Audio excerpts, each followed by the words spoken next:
আসসালামু আলাইকুম রহমতুল্লাহ। যারা রাস্তাঘাটে চলাফেরা করেন, বিশেষ করে ছোট গাড়ির ড্রাইভার যারা, বৃষ্টি ভেজা রাস্তার মধ্যে গাড়ি খুব কেয়ারফুলি চালাবেন। কারণ অনেক সময় রাস্তা পিচ্ছিল হয়ে থাকে, তো রাস্তা স্লিপ করে এরপরে আরও অনেক ঝামেলা হয়, পানি গাঁথা টাতা ভরে থাকে, তো এই জন্য অনেক একটু কেয়ারফুলি গাড়ি চালাবেন। কারণ বৃষ্টি ভেজা রাস্তার মধ্যে গাড়ি অ্যাক্সিডেন্ট খুব একটা বেশি হয়।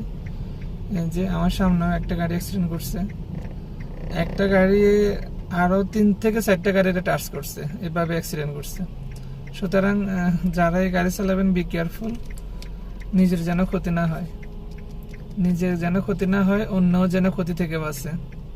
সকলের জন্য দোয়া রইল। সবাই ভালো থাকবেন, সুস্থ থাকবেন।